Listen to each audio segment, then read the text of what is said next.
mariage, mabonga no malugu wa Mario, masema wa Mario, makamu wa Mario, manyo wa Mario, obuma Mario, wayane ngandu wa Mario, wayane yolugu amama oke.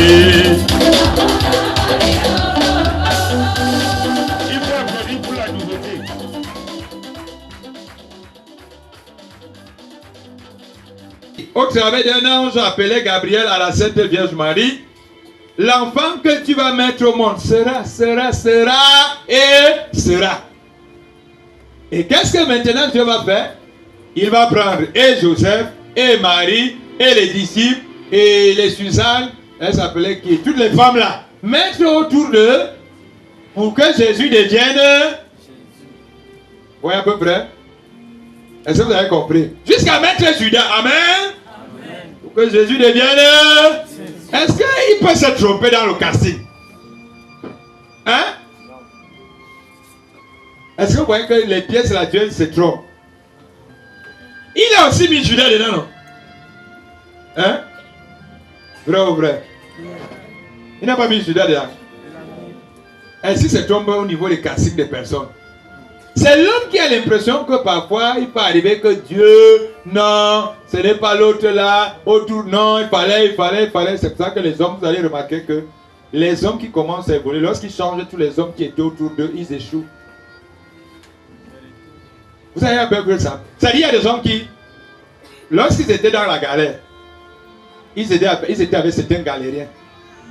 Vous savez pourquoi Tonton a réussi jusqu'à aujourd'hui? Parce que l'équipe sud, depuis la naissance de Tonton Jacques, ils sont toujours là. Mais si ça aurait été certaines personnes, qu'est-ce qu'ils font souvent? Comme tu es déjà grand, il faut aussi que tu sois entouré des grands. Est-ce que les grands que tu mets derrière autour de toi là sont des pièces qu'il te faut pour que tu arrives? Non. Si Dieu avait estimé que c'est Yves dès le début, c'est Landry, c'est tous les gars là dès le début, les gars et toute cette compagnie là, dès le début, Dieu s'est trompé. Hein? Après maintenant, le jour qu'il devient le grand tonton Jacques, je dis à Auguste que pardon, je t'en supplie. Vraiment, c'était bon quand on était là, mais maintenant, excusez-moi. Je commence maintenant à dire à tous les autres que vraiment, excusez-moi. Est-ce que vous ne voyez plus que on n'est plus même chose? Et c'est là dont beaucoup de gens échouent souvent dans la vie. Parce que ceux qui ne comprennent pas, pour votre élévation, pour votre réussite, Dieu a mis aussi les éléments qui vont vous aider. Et lorsque vous allez lever ces éléments-là, votre réussite est réduite. Pour que Jésus devienne Jésus, il est entouré de tous ces éléments-là. Il y a eu Marie qui est d'abord choisie, il y a Joseph qu'on a choisi, il y a les bergers qu'on a choisis, il y a même la crèche qu'on a choisie, il y a les rois mages qu'on a choisis. Vous voyez comment la sélection est faite? C'est-à-dire tout le monde est choisi, non? Hein? On dit que, ça s'appelait ça quoi? Le recensement tombe. À la période que Marie doit aller accoucher. Au lieu d'attendre d'accoucher, parce que quoi? Qu'est-ce qui est choisi? Quelle est la ville qui a été choisie? Jésus est né où? Jésus est né où? À Bethléem. Pourquoi ne pas là ils étaient? Parce que Bethléem est choisi.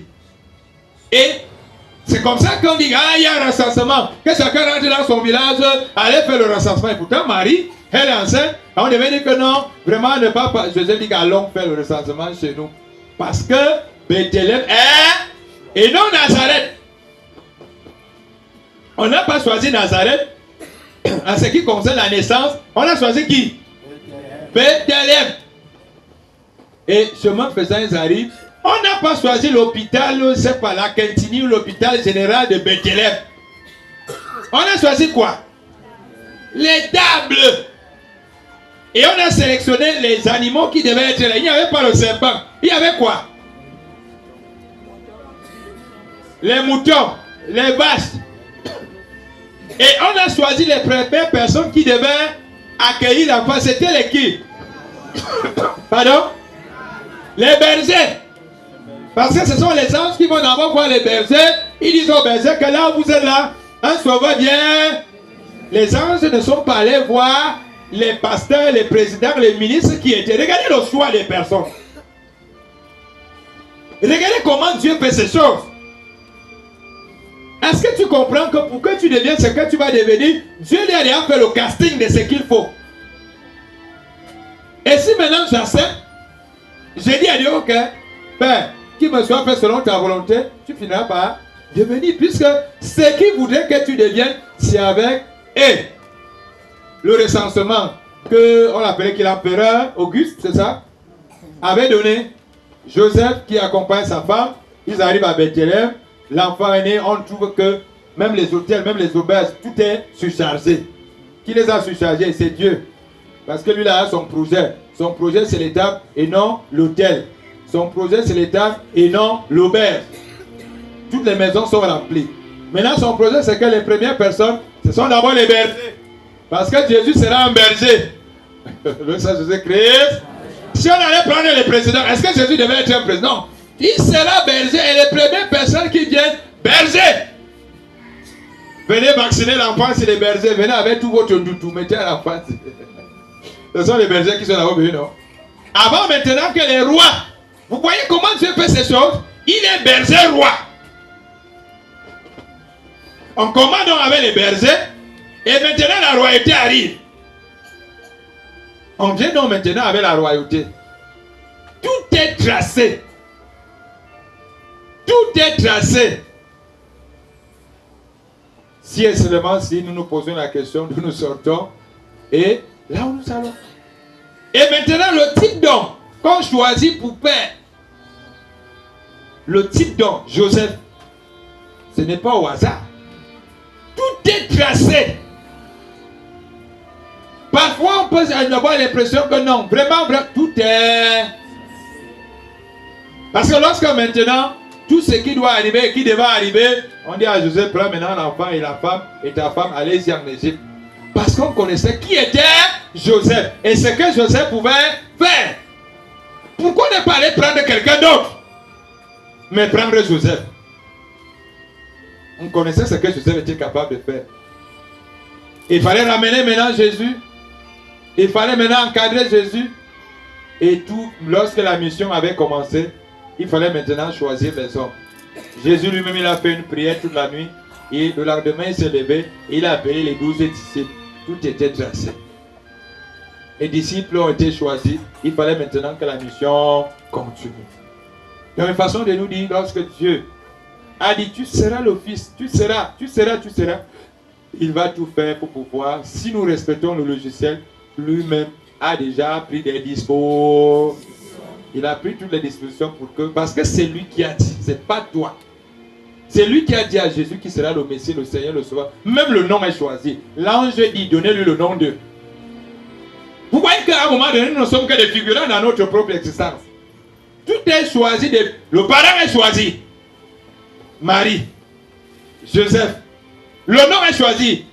L'ange dit, vous lui donnerez le nom d'Emmanuel, qui signifie Dieu parmi nous.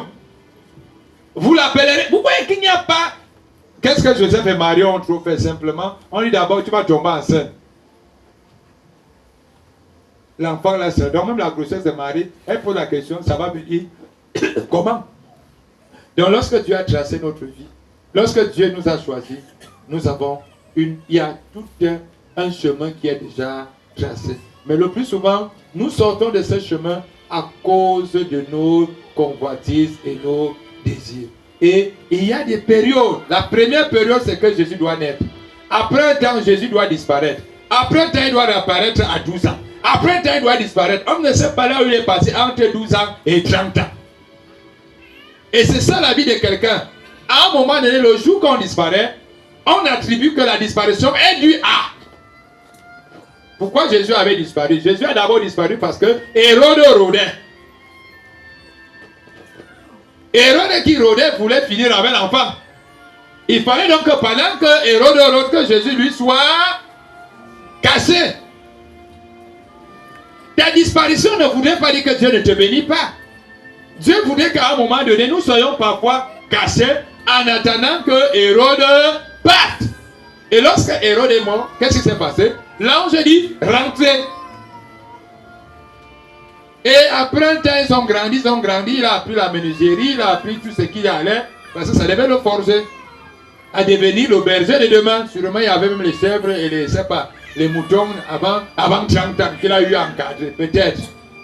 Et lorsque l'âge de 30 ans est arrivé, il a fait sa mission, non? Il est entré dans sa mission, non? Parce qu'il avait à dire reçu. Mais nous tous, nous sommes là basés sur les 3 ans de l'existence de Jésus. Tout ce que nous parlons, tout ce que nous pouvons prêcher, c'est les 3 ans de la vie de Jésus, c'est-à-dire 30 ans et 33 ans. Mais est-ce que dans les 30 ans, de 30 ans à 33 ans, il n'y a pas un témoignage de la vie de Jésus?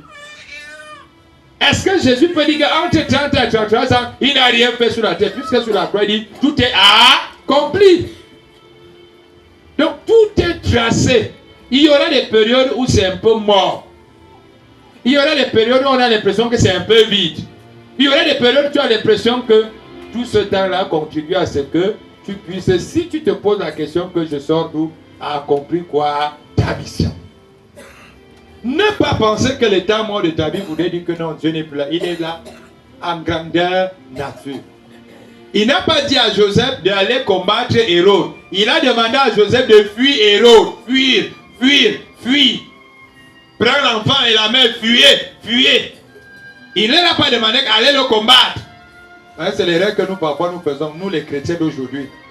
Et à une période qu'on doit fuir, je vais te montrer que mon Dieu est vivant. J'aurai la victoire, non. Quand tu dis tu auras la victoire, Dieu dit tout le Dieu dit que c'est la période que tu dois fuir. Moi j'ai inscrit que la période c'est la période que tu dois fuir, mais toi tu veux bagarrer avec qui? À la fin tu vas bagarrer, on t'allume.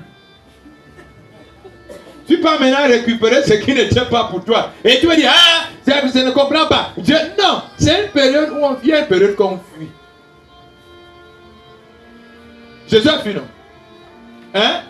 Qui est venu demander à Jésus de fuir? C'est l'ange. Mais nous, quand nous prions et nous demandons aux anges, on attend toujours que les anges là, mon ange,